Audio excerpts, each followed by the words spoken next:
بسم الله الرحمن الرحيم. Assalamualaikum warahmatullahi wabarakatuh. Alhamdulillahirabbil alamin. Wassalatu wassalamu ala asyrafil anbiya'i wal mursalin wa ala alihi wa ashabihi ajma'in. Baiklah, apa kabar anak-anak Ustaz? Semoga anak-anak Ustaz dalam keadaan sehat selalu dan selalu dalam lindungan Allah Azza wa Jalla. Dan semoga anak-anak Ustaz selalu diberikan semangat dan dijauhkan dari sifat malas. Baiklah, pada pertemuan hari ini insyaallah kita akan mempelajari SKI bab 6 halaman 55 dalam materi tahun kesedihan. Karena sebelumnya kita sudah mempelajari tentang pemboikotan di Syi'ib celah Bukit Abu Thalib. Jadi anak-anak Ustaz buka bukunya halaman 55, di situ ada materi tentang tahun kesedihan. Baiklah, di dalam tahun kesedihan ini setelah berakhirnya pemboikotan, Rasulullah SAW pun melakukan kegiatan seperti biasa, dan orang-orang kafir Quraisy pun masih juga melakukan ancaman terhadap kaum muslimin dan menghalangi manusia dari jalan Allah. Dan pada tahun ke-10 kenabian Muhammad SAW, beberapa bulan setelah pemboikotan, Abu Thalib jatuh sakit. Kondisi sakitnya pun semakin bertambah parah dan tanda-tanda kematiannya pun semakin dekat. Dalam sebuah hadis yang sahih disebutkan bahwa ketika menjelang kematian Abu Thalib, Rasulullah SAW menemuinya, dan saat itu ada Abu Jahal. Rasulullah SAW pun berkata kepada pamannya, yaitu Abu Thalib, "Wahai pamanku, ucapkanlah la ilaha illallah, satu kalimat yang aku jadikan hujjah atau alasan bagimu di sisi Allah."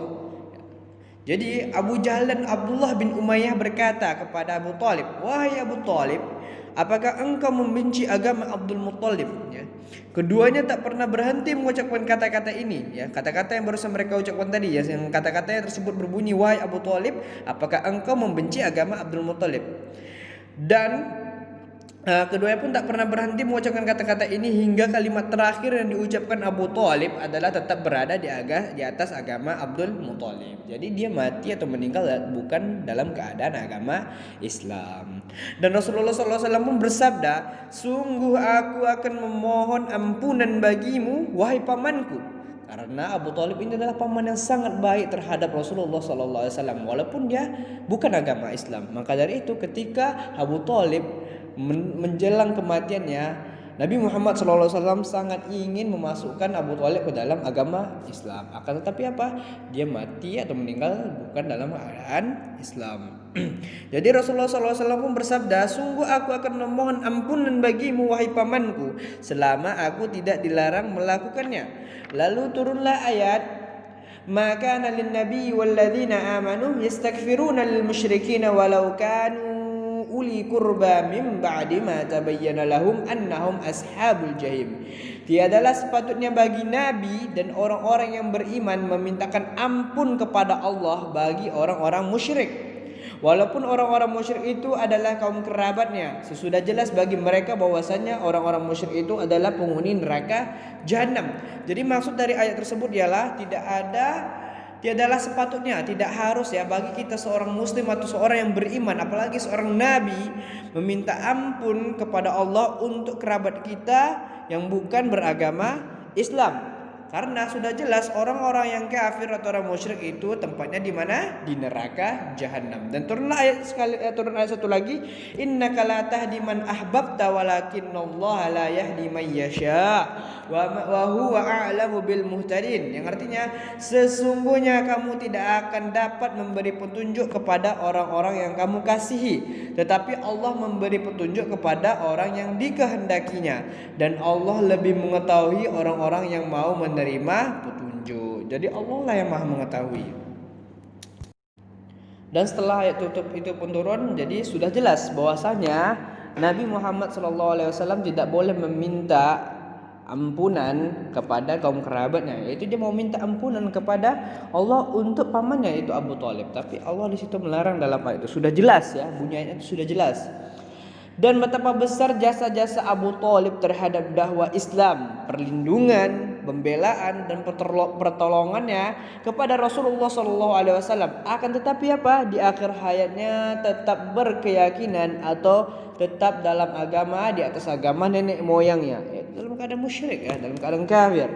Ya, Rasulullah Shallallahu Alaihi Wasallam merasa sedih yang sangat dalam, kehilangan orang yang sangat dicintainya, yaitu pamannya Abu Thalib, dan yang paling diharapkan masuk Islam, dan orang yang senantiasa menjaga dan melindungi dari ancaman-ancaman dan siksaan kafir Quraisy. Karena paman ini sangat sering melindungi Nabi Muhammad SAW dari ancaman kafir Quraisy. Kematian sang paman membuat orang-orang kafir Quraisy bertambah berani dan leluasa dalam menganiaya beliau SAW. Kenapa? Karena di saat paman Nabi masih hidup, dialah yang selalu melindungi Nabi Muhammad SAW. Jadi ketika Abu Thalib telah meninggal dunia, ya, itu membuat orang kafir Quraisy sangat senang dan membuat mereka sangat berani atau leluasa dalam menganiaya beliau, karena tidak ada lagi yang kuat untuk menjaga Nabi Muhammad SAW. Dan kemudian beberapa hari setelah kematian paman tercinta yaitu Abu Thalib, Rasulullah SAW kembali kehilangan orang yang sangat dicintainya. Siapa itu? Yang pertama kali beriman kepadanya di saat orang lain mendustakannya, yang menginfakkan harta di jalan dakwah beliau SAW, yang menghibur ketika beliau sedih, dan yang memberikan keturunan, yaitu siapa? Yaitu kematian Ummul Mukminin, itu Khadijah, istri Nabi Muhammad SAW, yaitu Khadijah radhiyallahu anha. Dan kesedihan yang dialami Rasulullah SAW bertambah berat, dan Rasulullah pun menyebut dengan Amul Huzn atau tahun kesedihan, karena di dalam tahun itu Rasulullah SAW mengalami langsung dua orang yang sangat dicintainya dipanggil oleh Allah Subhanahu Wa Taala. Yang pertama, dia telah kehilangan pamannya yaitu Abu Thalib yang selalu melindunginya, dan yang kedua, istri tercintanya, orang yang pertama kali beriman kepadanya di saat orang lain yang mendustakannya, yaitu Khadijah radhiyallahu anha yang dijuluki sebagai Ummul Mukminin. Nah, berakhirlah pelajaran kita hari ini di bab 6.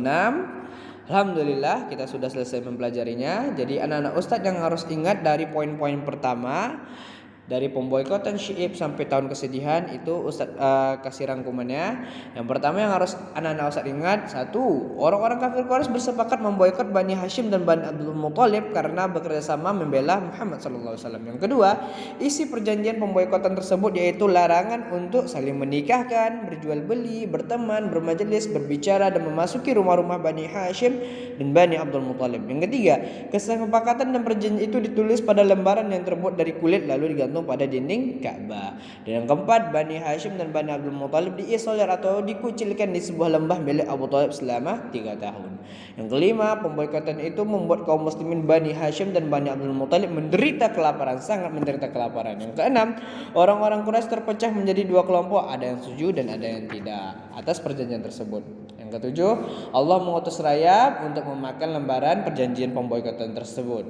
Yang terakhir, yang kedelapan, tahun kematian sang paman Abu Thalib dan istri tercinta beliau Khadijah radhiyallahu anha dinamakan dengan tahun kesedihan atau bisa juga disebut dengan Amul Huzn, ya. Jadi kalau kata-kata yang agak berbeda ini digarisbawahi aja seperti Amul Huzn, Ummul Mukminin. Nah, mungkin ini bisa keluar dalam soal-soal ujian. Baiklah anak-anak Ustadz, semoga anak-anak Ustadz bisa paham dan semoga bermanfaat atas ilmu yang selalu saya kasihkan. Dan kalau ada yang kurang paham, itu bisa ditanyakan langsung ke WA pribadi Ustadz, ya. Kalau gitu tetap semangat belajar terus.